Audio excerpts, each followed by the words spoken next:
کی خوشی اور خوشحالی کی باتیں ہیں یا آگ لگے گی کہ بجھائے نہ بجھے گی؟ فرمایا گیا وما خلقت الجن والانس الا لیعبدون، کہ دنیا میں آنے کے بعد یہ تم جانتے ہو کہ تمہارا کوئی حق نہیں تھا کہ تمہیں پیدا کیا گیا، اور پیدا کرنے والے نے تم کو یوں نہیں بھیجا ہے کہ اس کی دنیا سونی پڑی تھی تم جاؤ گے تب آباد ہوگی۔ اس نے تمہیں پیدا کیا، زندگی گزارنے کے سامان دیے، عقل و خرد سے نوازا، اور تمہارے سامنے کامیابی اور ناکامی کے دونوں راستے کھول کر بیان کر دیے۔ سب سے پہلے جو انسان اس دنیا میں آیا ہے اس کو پیغمبر بنا کر بھیجا تاکہ وہ خیر و شر سے واقف ہو۔ اس کے بعد انبیاء پر انبیاء آئے، کتابوں پر کتابیں اتاری گئیں، اور آخر میں یہ مہمن کتاب اللہ تعالیٰ کی قرآن کی شکل میں نازل فرما دی قیامت تک کے لیے، اور بتا دیا کہ مسئلہ ایک ہے، وہ ایمان کا مسئلہ ہے۔ جو اس کو حل کر دکھائے صحیح طریقے سے، اس کے تقاضے پورے کر دے، بس وہ اس دنیا میں بھی اللہ کی رحمت کا مستحق ہے، چاہے مالک اس کو آزمائش میں ڈالے، لیکن انجام کے لحاظ سے وہی کامیاب ہونے والا ہے اور وہی اپنی مراد کو پا جانے والا ہے۔ اور اللہ نے سارے انسانوں کو صرف ایک مقصد اور ایک امتحان کے لیے پیدا کیا ہے، اور وہ ہے الا لیعبدون، حصر کا یہ صیغہ ہے کہ کوئی اس کے علاوہ کوئی مقصد نہیں ہے سوائے یہ کہ اللہ کا بندہ مالک کا بندہ بن جائے، اس کے علاوہ کسی اور کی بندگی کی طرف رخ نہ کرے۔ تو توحید اصل، اور مالک کی فرما دیا یہ زمین اور آسمان قائم ہے یہ اسی توحید کے اوپر، اور جو آیا ہے اللہ کی طرف سے سب سے پہلے اس کو سنایا گیا کہ یہ مسئلہ تمہیں ساری دنیا کے سامنے واشگاف پہنچانا ہے، اور یہ مسئلہ ایسا ہے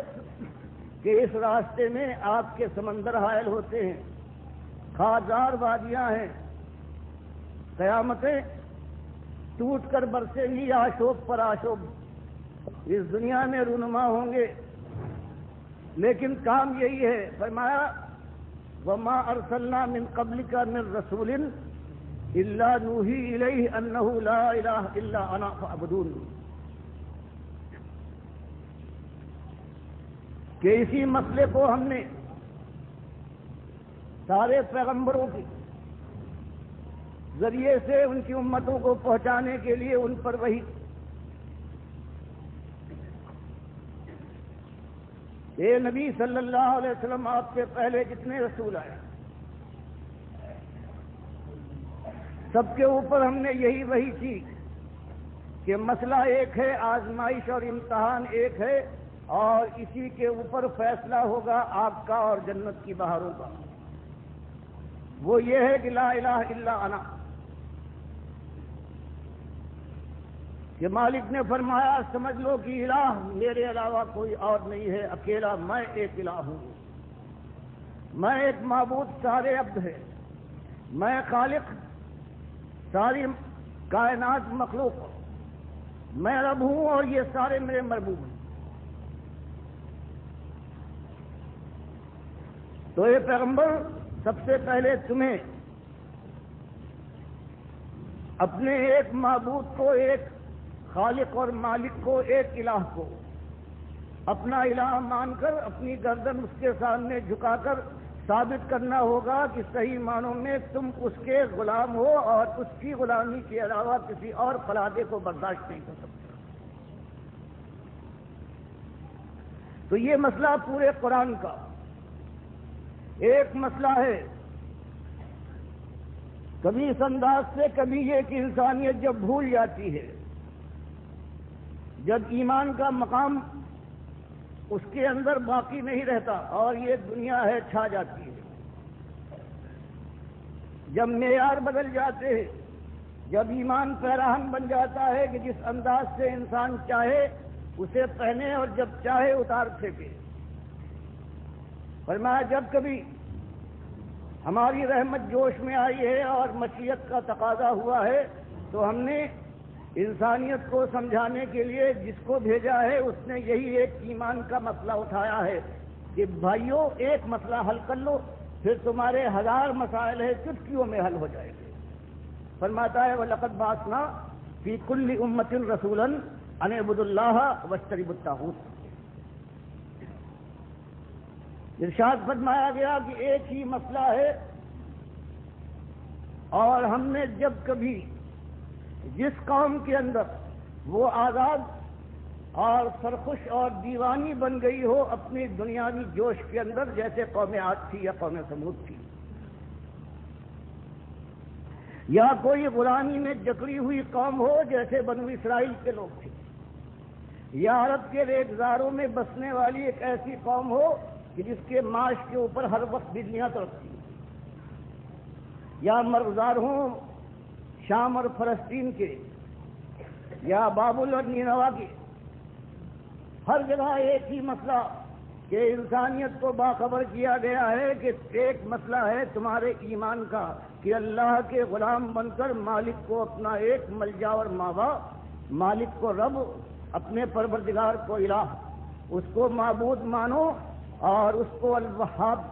سمجھ کر وہ داتا گردانو مشکلوں میں حلال المشکلات وہ ہے غوث تمہارا وہ فریاد رس وہ مجیب الدعوات سمیع الدعا ایک ہے اس کو یوں ماننے کے ساتھ ساتھ واجتنبوا الطاغوت. اور کتنے یہ باطل ہیں اپنا تخت بچھائے ہوئے طاغوت کی شکل میں براجمان ہیں اور اپنی چلاتے ہیں خود مختاری کی ہوا میں دیوانے بن گئے ہیں. دنیا ان کے سامنے سر بھی جھکاتی ہے ان کے تخت کو بھی اپنے کاندھوں پر اٹھاتی ہے اس کی حفاظت کے لیے اپنے بال بچوں کو قربان کرتی ہے ان کے اوپر سے اور ان کی بات مانتی ہے. فرمایا اگر ایماندار صحیح معنوں میں توحیدی ہو تو اس طاغوت کے تم دشمن بنو گے اس سے میل ملاپ لین دین اور مداہنت کا کوئی موقع نہیں ہے. اللہ کو اپنا مالک مانتے ہو تو اللہ کے جتنے دشمن ہیں طاغوت کی شکل میں چاہے خود اللہ کی بندگی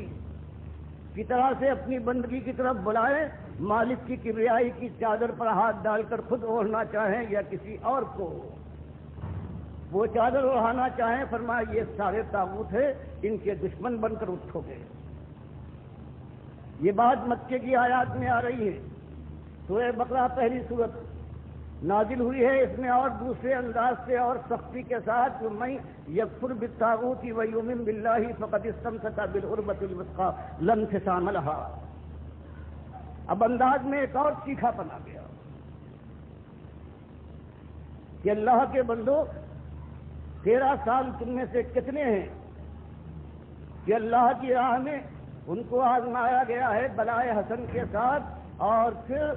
ان کو اللہ کی طرف سے توفیق ملی ہے ہجرت تک. یہ 3 مارکے انہوں نے سر کر لیے ہیں. اب آخری مارکہ فولاد کا مارکہ آنے والا ہے جہاں پر سر اچھلتے ہیں سینے چاک ہوتے ہیں. اب وہ بھی دعوت دے رہا ہے اور بات وہی ہے شیطان کبھی دل کے اندر یہ ڈالے کہ 13 سال گزر گئے مکے کے اندر چین نصیب نہ ہوا رات کی نیند میسر نہ آئی صحیح معنوں میں اطمینان کے ساتھ نہ دن کا چین. پھر رشتے ٹوٹے ناطے الگ ہوئے. آخر کار یہ ہے کہ شہر سے نکالے گئے معاش جاتا رہا اور اس کے بعد ماحول کی ساری یادیں تک فراموش کرنا پڑی. اگر شیطان دل میں یہ ڈالے یہ کیا زندگی ہوئی اپنی قوم کے ساتھ تمہارا یہ معاملہ ہے تو اللہ نے اطمینان دلایا کہ نہیں ایمان کا تقاضا یہی ہے ہمارے پاس تو بہرحال تم کو آنا ہے. ہماری غیرت کا تقاضا تمہاری بندگی کا تقاضا یہ ہے کہ اس معاملے میں ذرہ برابر تمہاری کوئی کمی نہ ہونا چاہیے. اس لیے کفر کرو اس کا جو بھی اللہ کے خلاف جو ہے خود اپنے کو اللہ کی جگہ پر لانا چاہے یا اس کے ساتھی اس کو آگے بڑھانا چاہیں، اللہ کی کسی بات کے خلاف، اللہ کے نبی صلی اللہ علیہ وسلم کی کسی چیز کو وہ غلط کہے تو وہ طاغوت ہے، اور اس کے تم کو دشمن اس کا کفر کرنا چاہیے، تب کہیں تمہارا ایمان ایمان ہوگا۔ اور اگر کہیں تم نے ان طاغوت کے ساتھ کوئی رعایت کی تو اس کے بعد تم کافر ہو۔ سن لو، والذین کفروا اولیاءہم الطاغوت، جو اللہ کے خلاف بات کہنے والے، پرچار کرنے والے ہیں، ان کو اپنا ولی اور حامی اور ناصر اور رحمت اللہ علیہ اور امام بنائے۔ مالک فرماتا ہے یہ صرف کافر ہو سکتے ہیں کہ جو ایسے لوگوں کو اپنا اولیاء بنائے، اپنا ولی بنائے طاغوت کو۔ تو اس انداز سے مالک نے اس ایمان کی بات کو اس طرح سے کھول کر قرآن کے اندر بیان فرما دیا۔ ہر جگہ پر ایک ہی بات جگہ جگہ پر آ رہی، طاغوت کو 8 جگہ پر پروردگار نے مختلف انداز سے، جن کی پوجا ہو، جن کی پکارے ہوں، جو اللہ سے پھیر رہے ہوں، جو اللہ کی کتاب کے بغیر اپنی بات یا اپنے باپ دادا کی بات پر فیصلہ کرے، سب کے لیے اللہ نے فرمایا یہ طاغوت ہے۔ اللہ کے خلاف جو آواز بھی اٹھتی ہے یہ طاغوت کی آواز ہے، اور تم اس کے دشمن ہو۔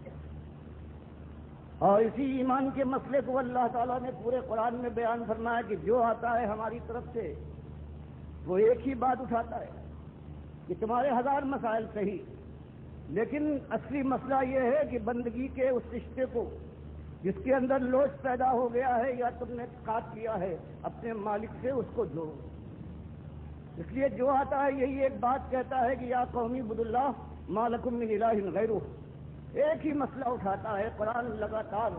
پوری دعوتیں بیان فرماتا ہے کہ حضرت نوح سے لے کر جو بھی آیا ہے اس نے قوم کے سامنے یہی ایمان کا مسئلہ رکھا ہے کہ اللہ کے بندوں، پہلی چیز یہ ہے کہ اللہ تمہارا اکیلا مالک ہے، تم اس کے بندے ہو۔ ایمان کے اقرار کے بعد تم اپنی جان اور مال کو بیچ چکے ہو اس کے ہاتھ جنت کے بدلے میں۔ اب اس کی مرضی کے مطابق تمہاری جان لگے گی، تمہارا مال صرف ہوگا، تمہاری آرزویں اور تمنائیں ہیں اس کے اشاروں پر قربان ہو کے دکھا دیں گی۔ تب کہیں جانے کے بعد پھر وہ دن آئے گا کہ اللہ کی رحمت کا سایہ تم پر ہوگا، اور پھر اللہ تم سے یہ کہہ دے گا کہ اب جو چاہو کرو، تمہاری مشیت کے اندر کبھی رکاوٹ پیدا نہ ہو۔ تو یہ مسئلہ تھا، یہی اللہ کے نبی صلی اللہ علیہ وسلم نے اٹھایا ہے۔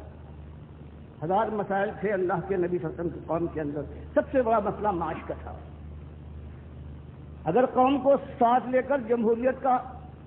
یہ رنگ اختیار کرنے کے بعد یہ بازی کھیلنا ہوتی کہ اقتدار پر قابض ہو جاؤ اور اس کے بعد دین لے آؤ گے، پیغمبر ہوں، بالکل بدل دوں گا ساری چیزوں کو، تو ان کا طریقہ یہ ہوتا کہ قوم کے سامنے یہ بات لاتے کہ دیکھو تمہاری تنگی کا عالم یہ ہے،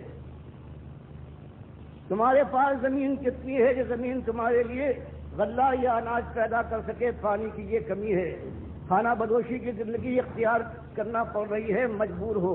اور جو جن کے پاس کچھ تھوڑی دولت ہے وہ کمزور کو پیچھے ڈال رہے ہیں، ان کی آبرو کے دامن کو تار تار کرتے ہیں، اور جو چاہتے ہیں کر گزرتے ہیں۔ ہزاروں لاکھوں یہ غلام پھیلے ہوئے ہیں، نہ ان کی آبرو کی قیمت ہے، نہ ان کی جان کا۔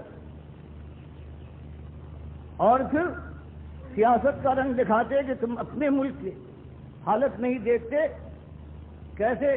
کمزور، ناتما اور بے شرم ہو گئے ہو کہ شمال کے اوپر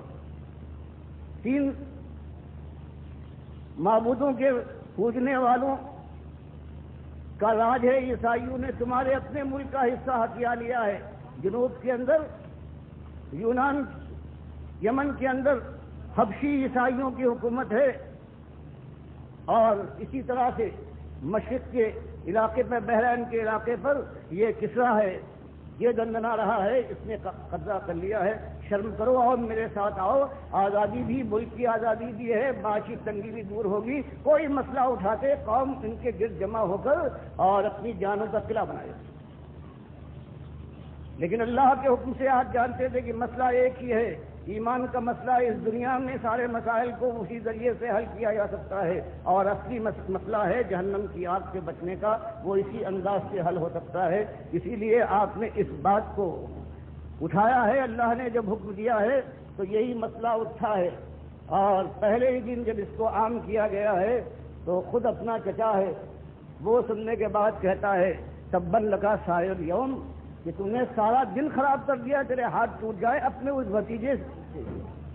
کہ جس کے ساتھ محبت کا یہ اس کا معاملہ تھا کہ جب سنا ہے اس نے کہ میرے بھائی عبداللہ کے گھر میں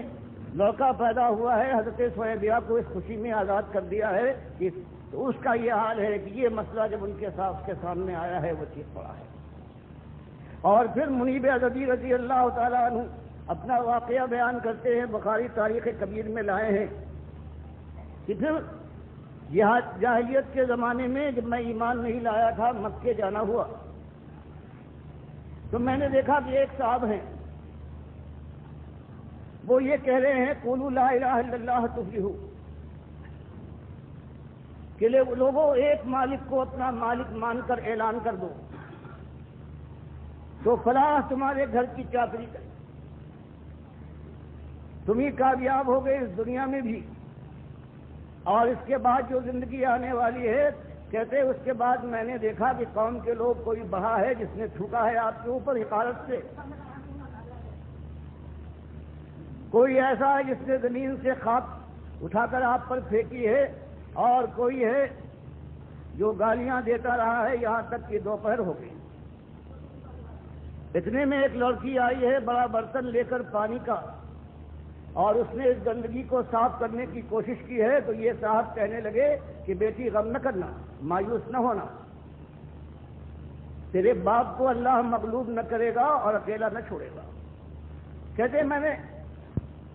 لوگوں سے پوچھا کہ یہ کون صاحب ہیں جن کے ساتھ یہ سلوک ہو رہا ہے، اور یہ لڑکی کون تھی؟ لوگوں نے بتایا یہ نئے دعوے دار ہیں رسالت کے، ان کا نام محمد ہے، عبداللہ کے بیٹے۔ میں نے کہا وہ لڑکی کون سی تھی جو برتن لے کر آئی تھی پانی کا؟ اس سے انہوں نے کہا تھا کہ بیٹی غم نہ کر، اللہ تیرے باپ کو اکیلا نہ چھوڑے گا۔ کہا یہ ان کی بیٹی زینب تھی۔ تو یہ بات آپ دیکھ رہے ہیں، یہی بات آپ نے اٹھائی ہے۔ اور پھر چاہے وہ منا کے جب اس زمانے میں کفار بھی حج اور عمرہ کرتے تھے، وہاں پڑا ہو رہا ہے، اور اس کے بعد اللہ کے نبی صلی اللہ علیہ وسلم یہی بات پکارتے ہیں کہ لوگوں مسئلہ ایک ہے کہ تمہارا ایک الہ ہے۔ تو ابو جہل ہے، ابو لہب ہے کہ پیچھے سے پتھر لیے ہوئے پکارتا پھرتا ہے کہ دیکھنا اس کی بات نہ ماننا، یہ جھوٹا ہے، یہ تمہارے لات اور منات کے چہرے سے کھال اتارنا چاہتا ہے۔ تو صحابی جو بات کو ایمان لائے ہیں، کہتے میں نے پوچھا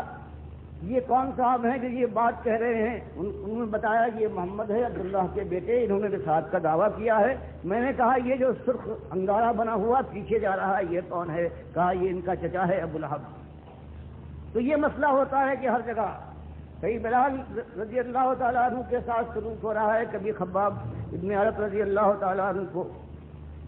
انگاروں پر لٹایا جا رہا ہے، اور بخاری کی حدیث بیان کرتی ہے یہی خباب ابن عرب رضی اللہ تعالیٰ عنہ کہتے ہیں کہ اپنے ساتھیوں کے ساتھ جو بلاکشان تھے اللہ کی راہ سے، ان کو لے کر میں پہنچا ہوں ڈھونڈتا ہوا، اور نبی صلی اللہ علیہ وسلم خانہ کعبہ کے سائے میں اپنی چادر سے ٹیک لگائے بیٹھے ہوئے تھے۔ ہم لوگ پہنچے ہیں، ہم نے عرض کیا کہ اللہ کے نبی صلی اللہ علیہ وسلم آپ دیکھ رہے ہیں کہ قوم نے کیا کیا ہے ہمارے ساتھ، کیا ہمارے لیے آپ اللہ سے دعا نہ کریں گے؟ حالانکہ کوئی ایسی بات نہیں کہی تھی۔ بخاری کی بہت سی روایتوں میں ایک میں یہ ہے کہ یہ سننے کے بعد آپ کا چہرہ غصے سے تمتما اٹھا، سرخ ہو گیا، سیدھے ہو کر بیٹھ گئے اور کہا اتنی جلدی؟ اس سے پہلے بھی یہی مسئلہ اٹھایا ہے ہمت وروں نے، اور ان کی قوم نے ان کے ساتھ یہ کیا ہے کہ مجبور کیا ہے کہ زبان کو بند رکھو، باپ دادا کے دین کو عیب نہ لگاؤ ورنہ تمہاری خیر نہیں ہے، ہم تم کو آروں سے چیر ڈالیں گے۔ فرمایا پھر جو انہوں نے کہا تھا وہ کر دکھایا۔ ہر موقع پر ان کو موقع دیا گیا کہ اب بھی اس توحید کی دعوت کو اور اس کے اعلان کو تم بند کر کے باپ دادا کی دین کی طرف واپس لوٹ آؤ۔ تو اللہ کے نبی صلی اللہ علیہ وسلم نے بتایا کہ سارے موقعوں کو انہوں نے رد کر دیا، یہاں تک کہ ان کے سروں پر آرا منگا کر رکھ دیا گیا، ان کے مفرق پر جہاں مانگ نکالی جاتی ہے، اور پھر بھی انہوں نے کہا کچھ ہو جائے۔ اللہ کے نبی صلی اللہ علیہ وسلم فرماتے ہیں اس کے بعد اس حالت میں ان کو زندہ شکل میں آروں سے چیر ڈالا گیا ہے اور یہ جمے رہے۔ یہ کلمہ ہے، یہ کہ لا الہ الا اللہ کی بات کے معنی یہ ہے کہ یہ سارے باطل طاقتوروں کو یہ للکار ہے، یہ اقتدار کہا جاتا ہے کہ تم اللہ نے تم پر جو احسان کیا ہے، احسان فراموشی کرنے والے خود مختاری کا دم بھرتا ہے، اس کے پیدا کیے پیدا ہوا، اس کے کھلائے کھایا ہے تو نے، اس کے مارے مرے گا، اور اس کے بعد اگر سیدھا نہ ہوا تو جہنم کی آگ کا ایندھن بنے گا۔ اب اللہ کا شکر ادا کر جو اس نے دیا ہے، خود مختاری کی روش سے باز آ جا تو کیا اس کے ماتھے پر بل نہ پڑ جائیں گے؟ اور یہ دولت والا، حرام کھانے والا جو خزانے کا صاحب بنتا ہے سود سے، بے ایمانی سے، فریب کاری سے، اور سب سے بڑا یہ فریبی جو اللہ کے دین کو بیچتا ہے، دنیا کا مال کھاتا ہے اور اس کے بعد اللہ کے راستے سے روک کر اس کو شیطان کی راہ پر ڈال دیتا ہے، سب سے زیادہ اس کا معاش، اس کا پیٹ ہے، جس کے لیے مالک نے فرمایا ہے کہ فما اصبرهم علی النار، یہ ظالم جانتے بوجھتے کھاتے ہیں، کیسے صابر، کیا کہنے، ان کی ہمت کی داد دو کہ جانتے بوجھتے اپنے پیٹ میں آگ بھر رہے ہیں اور آگ پر کس قدر قانے ہیں، کیسے شوقین ہیں۔ تو یہ مسئلہ اٹھتا گیا ہے، بڑھتا گیا ہے۔ بات یہی ہوئی ہے کہ دیکھو اصلی مسئلہ ہر رنگ سے آیا ہے، وہ ذات کا مسئلہ ہو، اللہ نے کھول کر بیان کیا کہ اللہ کی ذات یہ بے مثال ہے، اس کی تو کوئی مثال نہیں ہے، اور فرشتے جو نور کے بنے ہوئے ہیں یہ اللہ کی بیٹیاں نہیں ہو سکتی، کیونکہ اللہ تو نور کا نہیں، اللہ نے تو نور کو بنایا ہے۔ اسی طرح سے یہود و نصارہ کا جو یہ شرک تھا، اس کا رد کیا۔ پھر جگہ جگہ مالک نے فرمایا کہ آخر شرک کی بنیاد تو یہی ہے کہ تم اللہ کے علاوہ دوسروں کو جو اس کی جگہ پر بناتے ہو، تو اس عقیدے کے ساتھ کہ جو ہم کرتے ہیں ان حضرت کو معلوم ہو جائے گا اور ہم پکاریں گے وہ سن لیں گے، ہماری بندگی سے وہ خوش ہوں گے، گودے بھریں گے، مشکلات دور کریں گے، اور اس کے بعد ہمارے گھروں میں اگر چاہیں گے تو ہن برتوائیں گے۔ تو مالک نے اس کو پورے قرآن میں سورہ بقرہ سے لے کر آخر تک اسی بات کو رد کیا جو بنیاد ہے شرک کی، اور وہ ہے علم کا شرک۔ مالک نے کہا فرشتوں کو پوجنے والوں، اللہ کی بیٹیاں بنا کر، ان کا تو عالم یہ ہے کہ ان کے سامنے ہم نے کچھ چیزیں رکھ دی اور ان سے کہا کہ ذرا نام بتاؤ، قالوا لا علم لنا الا ما علمتنا، فرمایا یہ فرشتے ہیں، ان کے سامنے چیزیں رکھی ہیں، ان کے علم کا عالم یہ ہے کہ اس کا کوئی جواب نہیں۔ تم لوگ پکارتے ہو کبھی یا ابراہیم اغثنی، کبھی یا اسماعیل کا نعرہ لگاتے ہو، اور یہود و نصارہ کبھی حضرت عزیر کو اور کبھی حضرت عیسیٰ کو آواز دیتے ہیں اور سمجھتے ہیں ان کو خبر ہو جائے گی۔ تو مالک نے فرمایا پیغمبروں کا عالم دیکھو، ہمارا خلیل ہے، ہم نے اس کو کتنی چیزوں میں آزمایا ہے اور سب کچھ یہ کر گزرا ہے، آزمائش میں پورا اترا ہے۔ جب اس کے پاس ہم نے فرشتے بھیجے ہیں اس کو خوشخبری سنانے کے لیے کہ تمہاری دوسری بیوی سارا کے بطن سے اللہ پیغمبر پیدا کرے گا، اور اس کے بعد پھر قوم لوط کے اوپر ان کے ذریعے سے عذاب آئے گا، اور جب وہ پہنچے ہیں انسانی شکل میں تو قرآن جگہ جگہ بیان فرماتا ہے کہ علم غیب کا عالم دیکھ لو، یہ ہمارا خلیل ہے، یہ نہیں پہچان پایا کہ یہ فرشتے ہیں، ان کو انسان سمجھا اور ان کی پذیرائی اور مہمان نوازی کے لیے کھانا تیار کیا، لے کے باہر آیا ہے، اور جب انہوں نے ہاتھ نہیں بڑھایا دل میں خدشہ پیدا ہوا کہ یہ دشمن معلوم ہوتے ہیں۔ جب یہ صورت دیکھی ہے فرشتوں نے، یہ گھبرا رہے ہیں، سمجھ نہیں پائے، تب انہوں نے بتایا کہ آپ گھبرائیے نہیں، ہم فرشتے ہیں، ہم کھانا نہیں کھاتے۔ تو اللہ نے ایک واقعے سے تین باتیں کہ دیکھو، نہ تو ہمارا پیغمبر یہ غیب کی بات سے واقف ہے ورنہ اتنی مشکل برداشت نہ کرتا، نہ فرشتوں کو یہ علم ہے ورنہ فرشتے کہہ دیتے کہ پیغمبر صاحب اندر نہ جائیے، کھانے کا انتظام نہ کیجیے، آپ اس غرض سے جا رہے ہیں، ہم فرشتے ہیں، ہم نہیں کھائیں گے، آپ کا وقت بھی خراب ہوگا اور آپ کا مال بھی۔ اور جن کو خوشخبری سنائی گئی ان ولیہ کو، حضرت سارہ کو، اگر ان کو خبر ہوتی کہ یہ فرشتے آئے ہوئے ہیں انسانی شکل میں، تو حضرت ابراہیم سے وہ کہتی کہ آپ یہ تکلیف نہ کیجیے، نہ مجھے تکلیف میں ڈالیے، تو فرشتے ہیں۔ تو مالک نے اس کی گل کاٹی، پھر بتایا کہ دیکھو یہ جو قبروں کے باسی ہیں جن سے تم مانگتے اور جن کے سامنے جا کر ماتھے رگڑتے ہو، جیسے اہل کتاب کا خاص طریقہ ہے، اور تم لات کی قبر کے پھیرے لگا کر ان کا عرس مناتے ہو، اور تمہارا خیال یہ ہے کہ یہ یہاں سے جانے کے بعد بھی تمہاری پکاروں کو سنتے ہیں، تم کا تمہارا ملاحظہ کرتے ہیں، تمہاری باتوں کو سننے کے بعد تمہاری مرادیں بدلاتے ہیں یا کوشش کرتے ہیں بات پہنچاتے ہیں۔ تو مالک نے فرمایا دیکھو ہمارا ایک پیغمبر ہے، وہ گزرا ہے، ایک برباد کریے سے ہم نے اس کو خبر دی تھی کہ یہ پھر آباد ہوگا۔ وہ کہتا ہے اللہ یحیی ھذہ اللہ بعد موتھا، کہ مالک یقین تو ہے انہیں یہ فرمایا ہے لیکن سمجھ میں نہیں آتا کہ یہ برباد بستی ہے، یہ کیسے پھر سے آباد ہو جائے گی۔ مالک فرماتا فماتہ اللہ مئۃ عام ثم بعثہ قال کم لبثت قال لبثت یوما او بعض یوم۔ فرمایا اس کے بعد ہم نے 100 سال کے لیے اس کو موت دی، موت کے بعد ہم نے پوچھا 100 سال کے بعد جگانے کے بعد کہ تمہارے خیال میں کتنی دیر یہ کیفیت ہوگی کہ تم بے ہوش رہے ہو، اس بات کی کیفیت میں تم نے گزاری ہو گھڑیاں؟ تم نے جواب دیا کہ مالک میرے خیال میں 1 دن گزرا ہوگا یا 1 دن سے بھی کم۔ تو مالک فرماتا ایک پیغمبر ہے ہمارا، اور اس کے بعد 100 سال کے لیے اس کو ہم موت دیتے ہیں، اس کو اپنی اس موت کی خبر نہیں ہے۔ 100 سال گزرنے کے اوپر وہ اپنا ظن بیان کرتا ہے کہ 1 دن یا 1 دن سے کم، اور یہ سارے مٹی کے ڈھیر اور پتھر کے تم نے بنائے ہیں، تمہارا عقیدہ یہ ہے کہ یہ تم جاؤ اور یہ سنتے ہیں، تم کو پہچانتے ہیں، اس کے بعد تم کو اپنی رحمت اور مرحمت سے نوازتے ہیں۔ تو مالک نے فرمایا ان کو کیا خبر ہو۔ اسی طرح سے اولیاء اللہ کے ساتھ یہ سلوک کیا گیا ہے جیسے لات سے اور کوئی ہو سکتا ہے، یہ یہود و نصارہ کا قاعدہ تھا۔ تو اللہ نے بتایا کہ دیکھو اصحاب کہف ہے، ایمانداری کی انتہا ہے ان کی کہ جوانیاں اپنی انہوں نے اللہ کے لیے میٹ دی ہیں، اور 309 سال تک ہم نے ان کو سلائے رکھا ہے، اور جب ہم نے ان کو جگایا ہے ان سے پوچھا ہے کہ آخر کتنے دنوں تم رہے ہوگے نیند کی کیفیت میں، 2 پارٹیاں بن گئیں۔ ایک پارٹی کا جواب یہ تھا کہ شاید 1 دن، اور دوسری پارٹی کہتی رہی ہے کہ 1 دن سے بھی کم۔ فرمایا یہ اولیاء اللہ ہیں، کیا ان کو خبر؟ کون جانتا ہے؟ کہہ دو کوئی نہیں جانتا، اللہ کے علاوہ کسی کو کوئی خبر نہیں ہے۔ وما یشعرون اللہ ایان یبعثون، یہ مردے ہیں جن کی پوجا ہوتی ہے، ان کو تو اپنی خبر نہیں ہے۔ اسی طرح سے پروردگار عالم نے کہا کہ شرم کرو انسانوں مشرکو علم غیب میں، تم کس کو شریک ٹھہراتے ہو؟ اللہ کے بندوں اور مخلوق کو۔ دیکھو ایک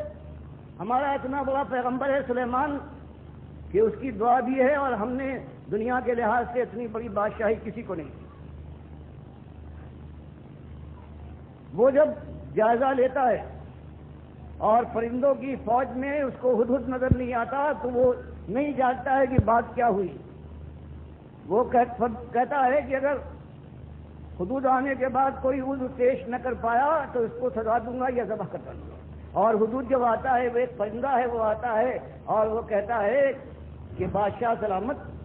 میں وہ خبر لایا ہوں کہ آپ کو اس کی خبر نہیں، میں قوم سبا یہاں سے آ رہا ہوں۔ فرمایا دیکھو ایک پرندہ ہے، وہ بھی توحیدی ہے، اور تمہاری طرح سے انسانوں وہ مشرک نہیں ہے۔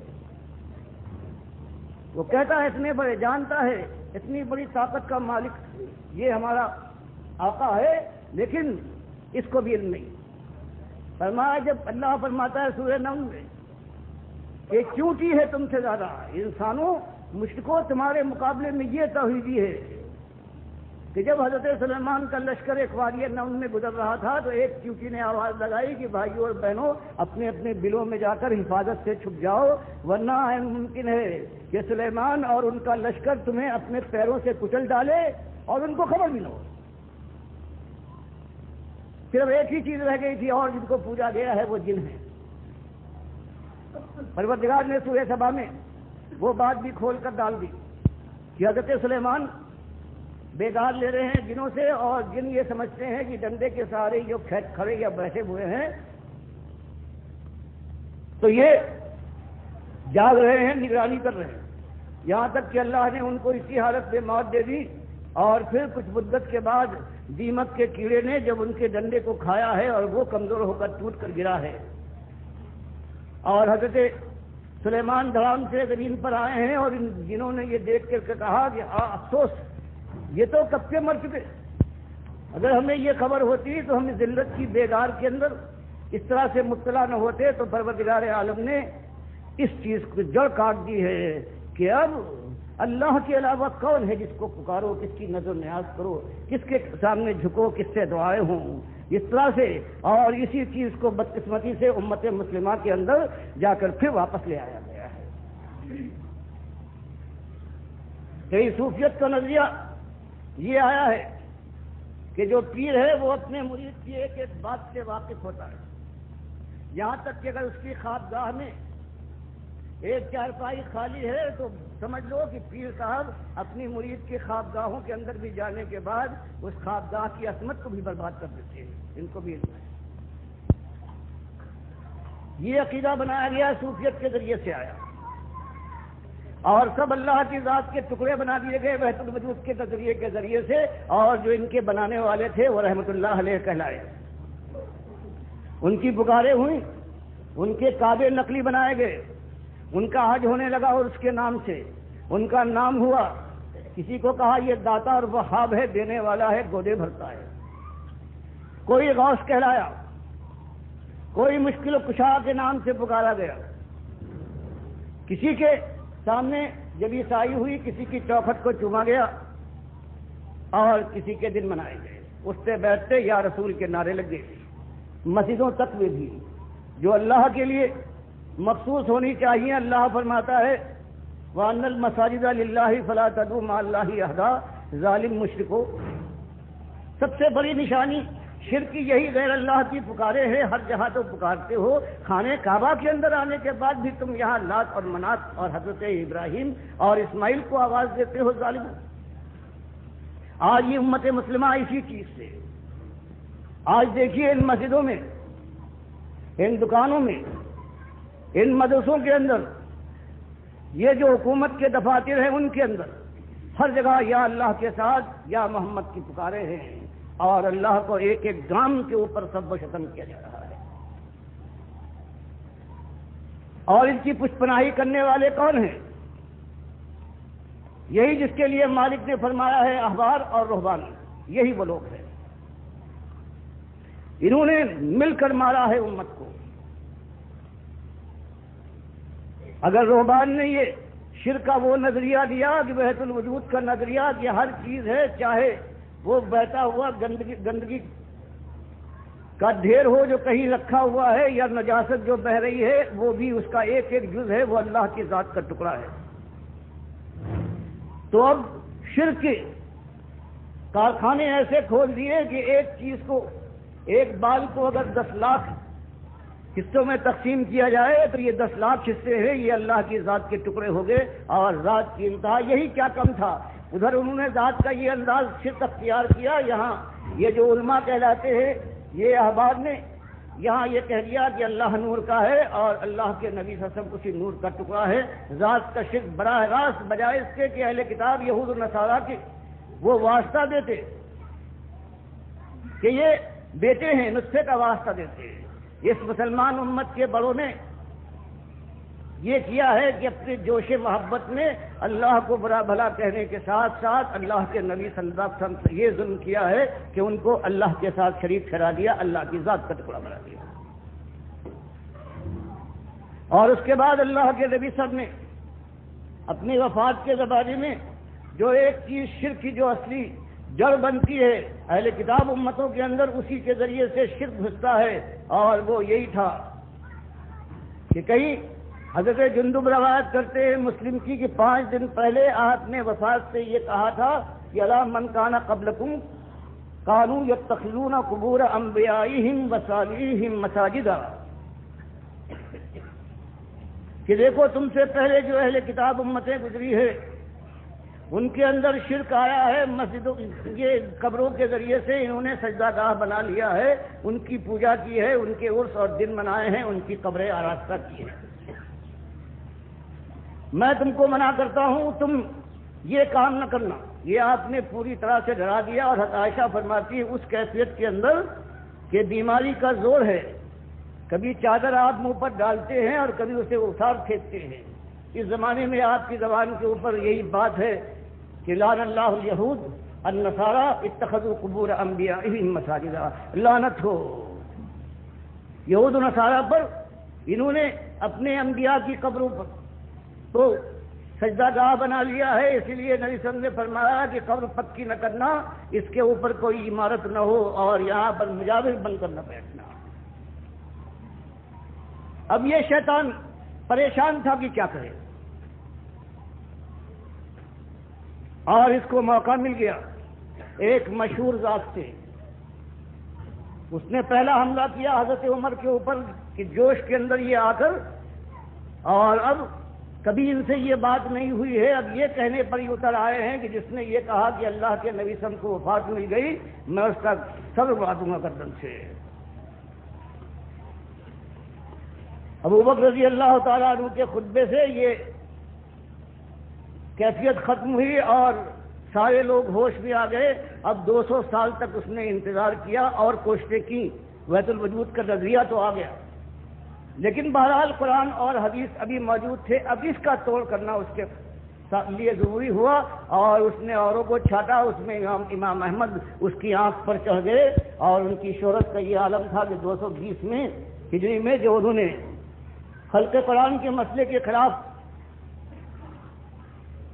مامون رشید سے لے کر 3-4 خلفاء کا مقابلہ کیا اور ان کی بات نہیں مانی، تو شہرت کا یہ عالم ہو گیا ہے کہ 4 دانگ آدم میں مسلمان امت کے اندر بس وہی اس کے ہیرو تھے۔ اب ان کے اوپر اس کا حملہ ہوا ہے، اور یہ گھائل ہو گئے رافضیوں کی ان روایتوں سے جو ان کے پاس پہنچی۔ اور اس کے بعد وہ روایتیں یہ تھیں کہ اللہ کے نبی صلی اللہ علیہ وسلم 20 قبر میں زندہ ہیں، اور جو مردہ ہے مرنے کے بعد اسی قبر میں زندہ ہو جاتا ہے، حساب و کتاب شروع ہو جاتا ہے، سب کچھ یہی ہوتا ہے۔ اللہ کی کتاب، اللہ کے نبی صلی اللہ علیہ وسلم کی سنت اور اجماع صحابہ کا انکار کرنے کے بعد انہوں نے اس نظریے کو پیش کیا، اور اس کے بعد پھر ساری دنیا ہے ان کی متاع ایمان لٹ گئی ہے، اور آج تک پھر اس کی بازیابی کی کوئی صورت نظر نہیں آتی جب تک کہ جوان مرد اٹھے اللہ کے وقار اس کی کتاب کو سامنے لانے کے بعد، سنت نبی کو اس کی تائید میں پیش کرنے کے بعد پھر اس امت کے اندر سب سے پہلے جہاد کرے، اور ان 2 گروہوں سے جو احبار اور رہبان ہیں ان سے ٹھن جائے اللہ کی دی ہوئی توفیق سے۔ پھر کہیں جا کر یہ مسئلہ، یہ شرک کا مسئلہ جو قبروں کے ذریعے سے آیا ہے یا وحدت الوجود کے ذریعے سے، ان دونوں محاذ کے اوپر جوان مردوں کے لیے یہ موقع ہے۔ اگر یہ موقع ہاتھ سے چلا گیا، لوگ جانتے ہوئے ہمت کر کے نہ اٹھے، اپنے مالک کا کھانے کے بعد، نمک خوار بننے کے بعد نمک حلالی کی ہمت اپنے اندر پیدا نہ کی، تو اس کے بعد جہنم کی آگ وہ آگ ہے کہ مالک فرماتا ہے کلا انہا لظا، یہ بھڑکتی ہوئی شعلہ زن آگ ہے، نزاعۃ للشوا، یہ چہرے کی کھال کو جھلسا کر کھینچ لے کرے گی، لیکن موت نہ آئے۔ تو آج یہ مسئلہ ہے، اور اس کے لیے یہی چیز ہے کہ دونوں محاذ پر یہ دونوں نے ہم کو مل کے مارا ہے، دونوں ایک ہو گئے احبار و رہبان، اور ان کی بات ایسی چلی ہے کہ کوئی مسلک جو آج پایا جاتا ہے وہ ان کی ضبط سے نہ باہر ہے، بلکہ پوری طرح سے گھائل ہے، ان کی آواز میں آواز ملا کر ان کی حمایت کر رہا ہے، جان قربان کر رہا ہے مسلک والا، اور ان دونوں باتوں پر جمع ہوا ہے کہ نہیں، شریعت کے علاوہ اور یہ طریقت ہے، حقیقت بھی ہوتی ہے، وحدت الوجود بھی صحیح ہے، اور یہ بھی کہ یہ مردہ ہے یہی سنتا ہے یہ قبر والا، اور اعمال اللہ کے علاوہ اور نبی صلی اللہ علیہ وسلم پر بھی پیش ہو سکتے ہیں درود و سلام کے، یہ کفر و شرک جو اللہ کے لیے گالی ہے۔ اپنے مالک کو گالی دینے کے بعد اگر کوئی امت یہ سمجھتی ہے کہ مالک اس کے اوپر رحمت کی شبنم برسائے گا اور انگارے نہ برسیں گے، تو یہ نادانی اگر نہیں ہے تو اس کے علاوہ نادانی کہاں ہوتی ہے، کس طرف سے گناہ ہوتی ہے۔ تو آج جو مسئلہ ہے وہ اس جوان مردی کے ساتھ اٹھنے کے بعد جب اللہ کے نبی صلی اللہ علیہ وسلم نے یہی آواز اٹھائی ہے کہ مقابلہ انتہائی شدید ہے، سارے وسائل ایک طرف نظر آتے ہیں، اب بتاؤ یہ ایسا خطرناک کام ہے کہ دنیا ہر طرف سے تاریخ نظر آتی ہے، صرف آخرت کا یقینی وعدہ ہے۔ اگر کوئی جماؤ کے ساتھ اٹھے تو اعلان جب کیا ہے تو کچھ سسکتے ہوئے جو معاشرے کے افراد تھے، بلال حبشی کی طرح سے، خباب ابن عدد یا خاندان یاسر کی طرح سے تھے، انہوں نے اقرار کیا ہے، اور لیکن جو اصلی اقرار کرنے والے تھے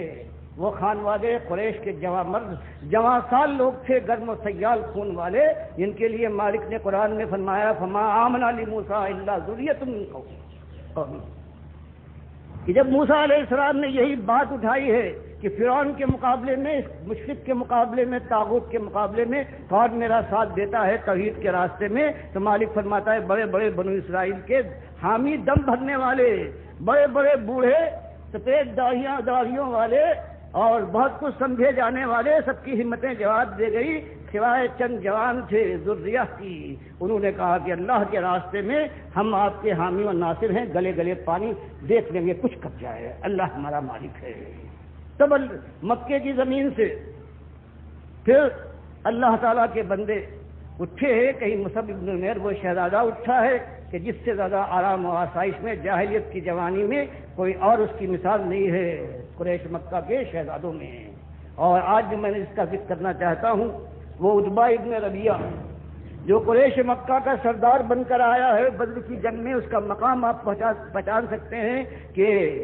ابو جہل بھی اس کے نیچے تھا۔ ان کے بیٹے ہیں ابو حذیفہ ابن عتبہ، ان کی بیوی ہیں سہلہ بنت سہیل ابن عمرو، جو صلح حدیبیہ میں قریش مکہ کے نمائندے بن کر آئے تھے، جو خطیب قریش تھے، ان کی بیٹی تھی، ان کے نکاح۔ باپ پورا گھر ہے، وہ شرک کی گود میں پلا ہوا اور شرک کے اوپر اپنی جان قربان کرتا ہے۔ یہ میاں اور بیوی ہے، ایمان لائے ہیں، اور پھر ہمارا اور ہماری قوم کا ایمان نہیں تھا کہ موقع موقع سے ظاہر ہوتا ہے، اور جہاں دیکھتے ہیں کہ چوٹ پڑ سکتی ہے وہاں پر یہ ایمان دب جاتا ہے کونے کھڈروں میں۔ ان کا عالم یہ ہے کہ عیش کے ساتھ زندگی گزار رہے ہیں، لیکن گھر کے اندر انہوں نے ہنگامہ برپا کر دیا ہے۔ یہی ایمان اور شرک کی بات ہے، ہر طرف یہ ہے، یہاں تک کہ ان کی گودیں ہیں جو انگارہ بن، ہر طرح سے وہ سمجھاتے ہیں، ڈراتے ہیں، سارے اپنے احسان یاد دلاتے ہیں، لیکن یہ کہتے کچھ بھی ہو جائے۔ یہاں تک کہ ابھی دو سال گزرے ہیں اعلان کے بعد کہ زمین مکے کی ان کے لیے اتنی تنگ ہو جاتی ہے کہ اللہ تعالیٰ ان سے کہتا ہے کہ ایمان کے لیے اب تیسری بازی، تم ایمان لائے، عمل صالح سے تم نے ثابت کیا، دعوت حق دی، اور اب ہجرت کا مقام یہ تیسرا مرحلہ ہے، یہ تمہارے سامنے آ گیا ہے۔ اس سے پہلے بھی پروردگار عالم نے اصحاب کہف کا ذکر فرما کے بتایا کہ ایمان کے راستے میں تم آج پہلے لوگ نہیں ہو، تم سے پہلے لوگ گزرے ہیں، تمہارے انداز کے ایسی گودوں سے وہ ابھرے تھے جو سونے چاندی سے بھری ہوئی تھی، لیکن ایمان کے بعد انہوں نے جوانی کی تمناؤں کا گلا گھونٹ دیا اور جا کر پہاڑوں کی غاروں میں جا کے پناہ لی۔ اب یہ کیا بات ہے؟ یا عبادی الذین آمنوا ان ارضی واسعہ فإیایا فاعبدون۔ اب اگر یہ ہے ایمان کا تقاضا یہ ہے تو جوان مردوں چھوڑو قریش کی محلات کو، چھوڑو یہ سونے چاندی کی ذیل پیل پر تھوکو اور ایمان کے لیے حبش کی طرف ہجرت کر جاؤ، میری زمین بہت وسیع ہے۔ بات یاد رکھنا کہ ایک مسئلہ ہے فإیایا فاعبدون، یہ بندگی اور غلامی کے معاملے میں صرف میری ایک ذات ہے، کسی اور کو حق نہیں۔ توحید سے ذرہ برابر کوئی انحراف کا موقع نہ ہونا چاہیے، ورنہ الیہ مرجعکم، ورنہ جاؤ گے کہاں؟ سب کچھ تم نے کر لیا ہے۔ ایک موقع پر آخری سانس اکھڑنے سے پہلے اگر کہیں ایک موقع پر تم نے کمی دکھائی تو میرے پاس آؤ گے، سارے کارنامے حیات کے اوپر میں سیاہی پھروا کر تمہیں جہنم کی آگ کا نظر کروں گا۔ تو اللہ کے یہ بندے ہیں، ہجرت کرتے ہیں، واپس آتے ہیں، میاں بیوی دونوں اپنے 90 ساتھیوں 95 ساتھیوں کے ساتھ، جن کی اکثریت ہے قریش مکہ کے شہزادے ہیں، شہزادیاں ہیں جنہوں نے ہجرت کی ہے۔ ایک دو عامر ابن فہیرہ رضی اللہ تعالیٰ عنہ کے علاوہ کوئی ان بلا کشان جو غریب اور غلام اور لونیوں کے زمرے سے تھے ان کے اندر کوئی نہیں ہجرت کر پائے، یہی ہیں جو گئے ہیں اور پھر یہ واپس آئے ہیں۔ دوسری ہجرت کی ہے مدینے کی طرف، اور پھر بدر کے میدان میں جب ان کا باپ آیا ہے ان کے سامنے اور للکارا ہے اس نے کہ بھیجو میرے مقابلے کے اوپر تو سب سے پہلے ان کے بیٹے بڑھے ہیں ابو حذیفہ ابن عتبہ کہ میرے باپ نے للکارا ہے اللہ کے نبی صلی اللہ علیہ وسلم، آپ مجھے اجازت دیجیے اس بات کے مقابلے میں آگے پیش قدمی کروں۔ اللہ کے نبی صلی اللہ علیہ وسلم نے منع فرما دیا، لیکن ان کا جذبہ دیکھنے کے لائق ہے کہ ایمان کے لیے جب یہ معاملہ ہو جائے کہ باپ بھی ہے میدان میں اتر آیا ہے۔ اس سے پہلے تک تو یہ تھا کہ چلو صرف شرک اور کفر کے معاملے میں باپ کی بات نہیں ماننا ہے لیکن اور ان کی خدمت کرنا ہے، لیکن جب اس طرح سے وہ میدان جنگ میں پھان پڑے تو اس کے بعد پھر اب کوئی معاملہ نہیں ہے۔ جس طرح سے عبد الرحمن جو حضرت ابو بکر کے بیٹے ہیں، جب اس بدر میں اپنے باپ کے خلاف آئے ہیں، لیکن بات کو ایمان لانے کے بعد ایک دن اپنے والد سے یہ کہنے لگے کہ بابا بدر کے مارکے میں بالکل آپ میرے وار کے سامنے تھے، لیکن میں نے کہا باپ پر کیا بات کروں۔ فرمایا بیٹے تمہاری بات اور ہے، لیکن خدا کی قسم اگر تم کہیں اس وقت میرے سامنے ہو گئے آگے ہوتے تو میں تم کو جانے لگتا اللہ کے معاملے میں۔ تو یہ پہلی بات آپ نے دیکھی ہے کہ جان لگائی ہے، جوانی نہیں بلکہ جوانی کی ساری امنگوں کا جو دنیا سے وابستہ ہوا کرتی ہے، اس شہزادے نے اپنی بیوی کے ساتھ اس پر لات ماری ہے ایمان اور آخرت کے لیے۔ اور اس کے بعد پھر اس کا حال یہ ہے کہ سارے مارکوں میں شامل ہے، اور یہاں تک کہ بخاری روایت کرتے ہیں کہ سالم مولا ہے، ایک ایرانی سالم جن کا نام ہے، جن کے لیے اللہ کے نبی صلی اللہ علیہ وسلم نے دوسرے نمبر پر بخاری مسلم کی حدیث میں کہا ہے استقروا القرآن من اربع، اور پہلا نام لیا ہے عبداللہ ابن مسعود رضی اللہ تعالیٰ عنہ کا، اور دوسرا نام لیا ہے ان سے سیکھو اس ایرانی کا، یہ غلام تھا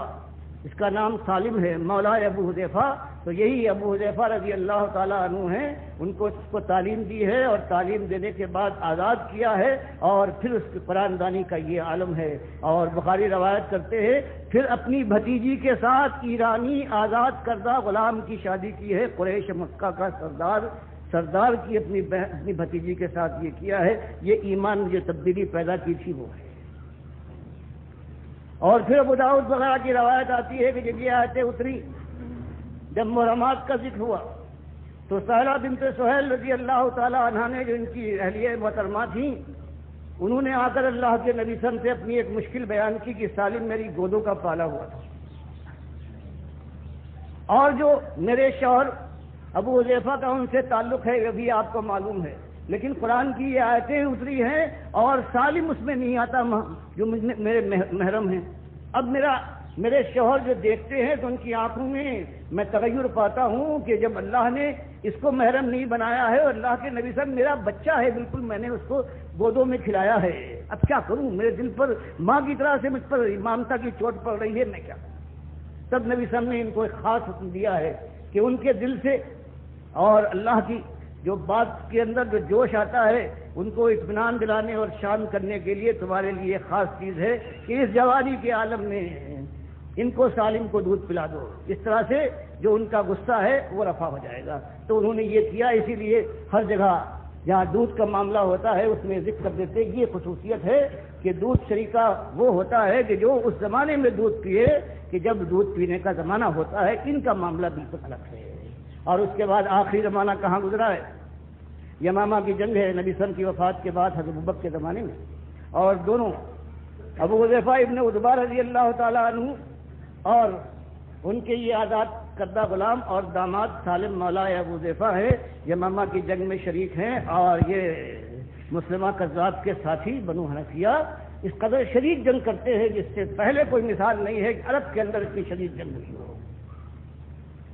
کبھی ایسا ہوتا ہے کہ مسلمان مجاہدین پیچھے ہٹنے لگتے ہیں، اور یہ سردار ہیں ایک دستے کے حضرت ابو حذیفہ ابن عتبہ، یہ دیکھنے کے بعد چیختے ہیں اور کہتے ہیں ہم تو نبی صلی اللہ علیہ وسلم کے زمانے میں اس طرح سے جنگ نہیں کرتے تھے کہ پیچھے بھی ہٹ جائیں، ذرا کھود کر کھڑے ہو گئے اور آواز دی کہ اللہ کے بندو اللہ کی راہ میں آخری بازی کھیلو، یہاں تک کہ وہ بازی یہ اور تو چاہے نہ کھیل پائے ہوں لیکن ان کا عالم یہ ہو گیا کہ یہ شہید ہو کر زخمی ہو کر گرے ہیں، لیکن جھنڈا ان کے آزاد کردہ غلام حضرت سالم نے اٹھا لیا۔ ایک مجاہد کی زبان سے بے ساختہ نکل گیا کہ سالم اس خیال سے کہ تم آزاد کردہ غلام ہو،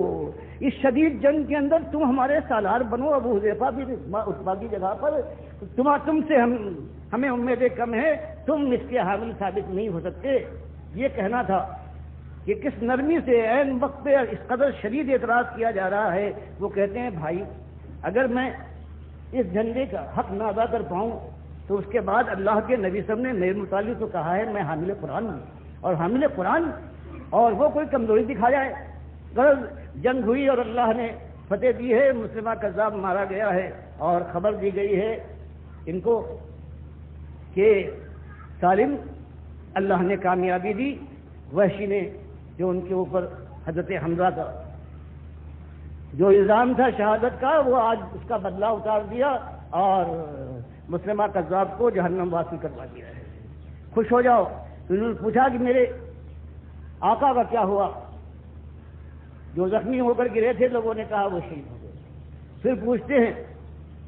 کہ وہ میرے بھائی جس نے مجھ پر اعتراض کیا تھا کہ تم اس لائق نہیں ہو، اس کا کیا بنا؟ بتایا گیا کہ وہ بھی شہید ہو گیا. تو جواب ہی دیتے ہیں جذبات کا یہ عالم ہے. کہتے ہیں کہ پھر اگر یہ ہوا تو میں بھی انشاءاللہ شہید ہونے والا ہوں، ان دونوں کے درمیان مجھے دفن کرنا. یہ ایک جذباتی معاملہ ہے. جیسے حضرت عمر نے جوش میں آ کر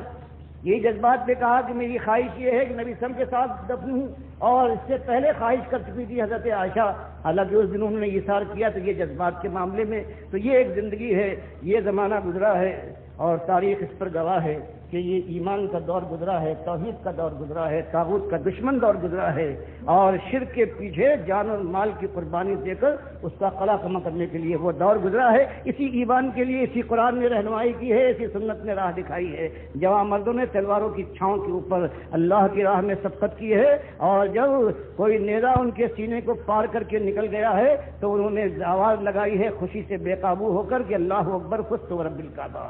تو یہ ایک انداز ہے. آج بھی ایمان کی پکار تو یہی ہے. یہ اور بات ہے کہ اللہ توفیق دے تو ہر سب کچھ ہو سکتا ہے، لیکن ایمان کا معاملہ یہ ہے کہ اگر اللہ دل میں پوری طرح سے ایمان خالص اتار دے تو پھر سیرتوں میں ایک انقلاب عظیم پیدا ہو جائے گا. وہی جو شرابیں پینے والے حضرت عبید نے کعب کا یہ عالم تھا. یہ ابو طلحہ انصاری یہ وہ تھے کہ راتوں کو آ جائے اگر جام و صبح سے کھیلنے کے لیے صبح کر دیتے تھے، لیکن اس کے بعد جب ایمان لائے ہیں تو شیروں کے شیر ہیں. اللہ کی راہ میں اپنی جان کا تحفہ لیے ہوئے مشرق اور مغرب میں دوڑے جا رہے ہیں. 80 برس کا سن ہو گیا ہے اور پھر کہتے ہیں یہ غزوہ ہو رہا ہے سمندری غزوہ. اللہ کے نبی صلی اللہ علیہ وسلم نے فرمایا ہے جس کے شرکا میں سارے جو ہیں اللہ نے واجب کر دیا ہے جنت کو. امیر معاویہ جا رہے ہیں، میں بھی جاؤں گا. گھر والے روکتے رہے کہ 80-90 برس کا سن ہے، ہر مارکے میں تو شریک تھے، اور اب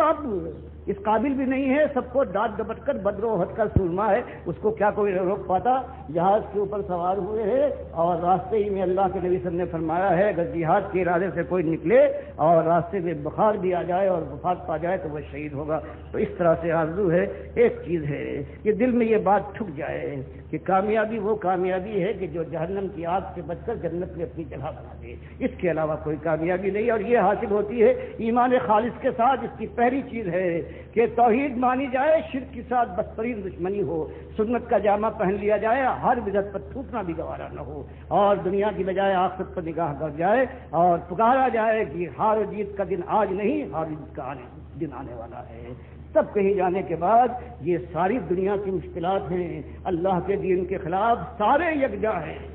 اللہ نے بس یہ بتایا ہے کہ اللہ کے بندو اصبروا وصابروا ورابطوا، ایمان لاؤ، اللہ کے راستے میں دین حق کی تبلیغ کرو، چوٹے کھاؤ سہلا لو،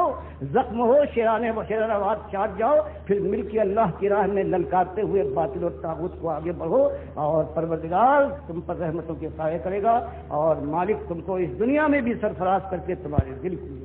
ٹھنڈک پہنچائے گا، اور آخرت کی وہ بادشاہی کہ مالک فرماتا ہے کہ لہم فیہا ما یشاؤون. ایک بات دیکھ لیں، مالک فرماتا ہے پھر ان سب کے لیے جنت میں داخل ہو جائیں، اب ان کی مشیت راج کرے گی. خالدین 1-2 دن کی بات نہیں، ہمیشہ ہمیشہ کا معاملہ ہے. اور کسی کے دل میں یہ خدشہ ہو جائے کہ ایسی بات دل میں آ جائے کہ جو مالک رکاوٹ ڈالے، فرمایا نہیں،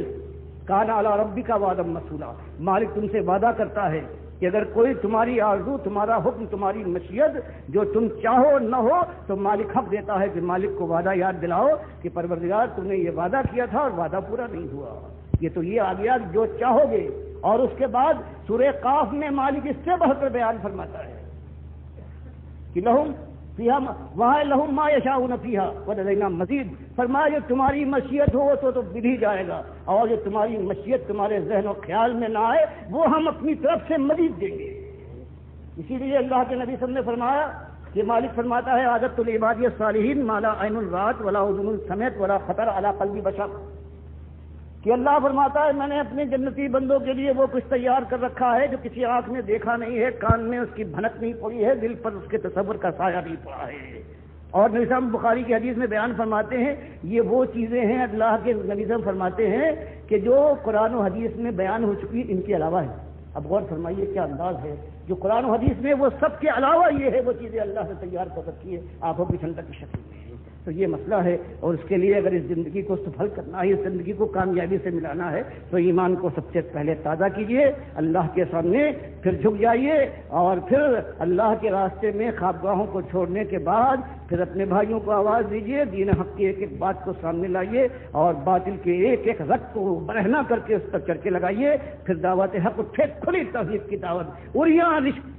شرک کو ختم کرنے کے لیے پھر اللہ تعالیٰ آزمائش میں ڈالے گا۔ مالک فرماتا ہے انبیاء تفسیر پڑے ہیں، رسولوں پکار اٹھے ہیں کہ متی نصر اللہ، فرمایا لیکن ہم ساتھ چھوڑنے والے نہیں ہیں، ایک حد تک آزمانے کے بعد ہم بلائے حسن سے کامیاب کریں گے۔ تو یہ آپ کے سامنے بھی ایمان کا یہی تقاضا ہے، یہی میرے سامنے ہے، آئیے کہ لا تجدید کریں، لا الہ الا اللہ محمد رسول اللہ سمجھیں، اور ان نبی صلی اللہ علیہ وسلم اور ان کے ساتھیوں کی زندگی اپنے سامنے رکھ کر پھر تصور کریں کہ وہ جا رہے ہیں، کتنے جا رہے ہیں جہنم کی طرف کھینچے دیے جا رہے ہیں فرشتے ان کو، اور کتنے ہیں کہ پذیرائی ہو رہی ہے، مبارکباد دی جا رہی ہے۔ اور یہ جب نقشہ پورا تصور اگر آ جائے ذہن کے اندر گویا حاضر ہے قرآن و حدیث کا جو نقشہ ہے، تب کہیں جانے کے بعد اس خارزار وادی میں صحیح معنوں میں قدم ڈال کر پھر جمع جا سکتا ہے اللہ کی توفیق سے۔ اللہ مجھے بھی اس بوڑھے کو توفیق دے کہ سانس نکلے تو اس کے بعد ایمان کے ساتھ نکلے، اور راستے میں نہ تو کوئی ہمت جواب دے اور نہ چالاکی کے لیے خود اپنی جان بچانے کے لیے دین کو موڑ دیا جائے۔ یہی ہوا ہے امت کے اندر کہ بڑے بڑے اٹھے ہیں، بڑی امیدیں ان سے وابستہ کی گئی ہیں، لیکن اس کے بعد اس راستے کی دشوار گزاریاں ان کے سامنے آئی ہیں، اور اللہ کا فیصلہ بدل دیا ہے۔ اللہ اس طرح سے مرتب نہ کرے اور مالک جنت کی بجائے جہنم کی طرف ہے۔ اللہ تعالیٰ مالک ایک